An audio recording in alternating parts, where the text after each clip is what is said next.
My sister accidentally tore my custom dress before a family wedding, all because I wouldn't buy her a new phone. She sneered, "It's just fabric." Mom said, "Let it go. She's still young." I said nothing.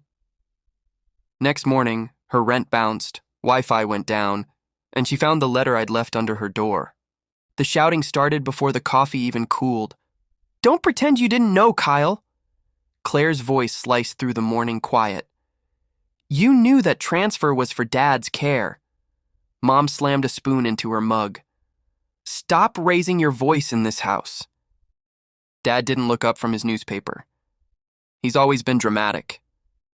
Kyle sat still at the end of the table, hands clasped tightly, thumb pressing against his knuckles until it hurt. His voice came out low and calm. "Too calm.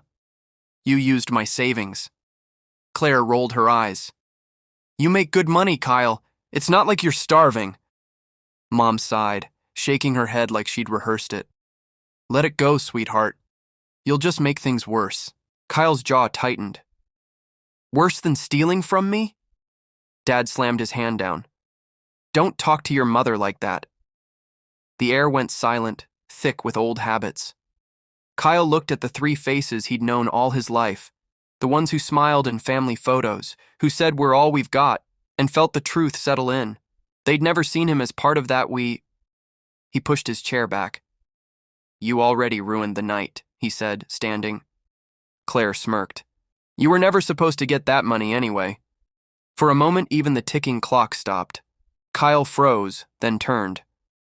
"What did you just say?" But Claire was already pretending she hadn't spoken. Kyle Mercer. 27, the quiet one. The one who fills the gaps no one else sees. The one who fixes the leaking roof, drives Mom to appointments, pays Claire's rent, just this once. The one who never yells, because he learned early that shouting only makes them talk louder. His silence became their permission slip. But that night, his silence started to crack, because behind every quiet person is a storm they've been trained to hide. Claire was 24, loud, wild, always the favorite. The kind of chaos their parents called passion. Mom, Lydia Mercer, a soft voice sharpened by guilt and control. She hid her manipulation under phrases like, "I only did it for your good." And Dad, Ron Mercer, the man who barked orders like he was still running a job site, the man who confused dominance with love. They were sitting in their same old living room, photos of happy faces on the walls, the kind that lie for you. Mom started first, voice trembling with fake patience. "Claire's rent was late again. We helped her out a bit, okay?" "With my college fund?" Kyle's tone was steady, but his chest burned. Dad frowned. "You didn't even finish college, son. Why let it sit there?" "The point wasn't what I did with it," Kyle said. "The point was that it was mine." The silence that followed felt like judgment. Every family has a pattern. The Mercers' pattern was simple. Claire created the problem. Mom explained it away. Dad barked at Kyle to be understanding, and Kyle fixed it. They'd done it so many times, they didn't even notice the habit anymore. But he did. Dad leaned back. "You always act like a victim. We did what we had to do." Kyle stared at him. "No, Dad, you did what you wanted. I just paid for it." Then Claire slipped, her voice too quick, too defensive. "You said the inheritance would cover that anyway." Kyle blinked. What inheritance? Mom's spoon froze halfway to her mouth. Dad shot Claire a look that said shut up, but it was too late. Later that night, Kyle sat in his car in the driveway, rain tapping the windshield like time passing. His mind went back to 19, when he dropped out of college to work double shifts after Dad got laid off. He remembered wiring money home for bills, only to see Claire posting pictures from Miami with the caption "Family comes first." He remembered Mom calling him a good boy right before asking for more. He remembered standing outside the house after Claire totaled her car, the one Kyle had co-signed, while Dad yelled that family means sacrifice. And he remembered believing it. He'd spent years cleaning up after them, keeping his head down, thinking love meant being quiet. Now he realized they didn't mistake his kindness for weakness. They counted on it. Back inside, Mom tried to sound soft. Kyle, don't make this bigger than it is. I'm not making it anything, he said. I'm just asking whose name the house is under now. Claire looked away. Mom's voice shook. We refinanced. We had no choice. In Claire's name? Silence. Dad finally snapped. It made sense. She's younger, she's got a future, you've got your own place.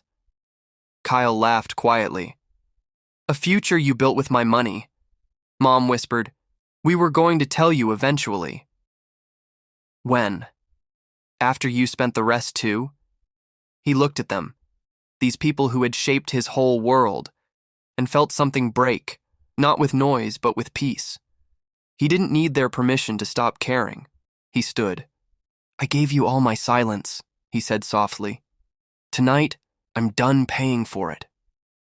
He reached into his jacket and pulled out an envelope, neat, heavy, deliberate. Inside were copies of every transfer, every loan, every temporary payment he'd made in the last 7 years, and behind it, a letter from the bank. He had removed his authorization from all joint accounts, canceled every auto pay, and reported the property under legal review since his name had been tied to the original deed. Mom gasped. Dad went pale. Claire stuttered.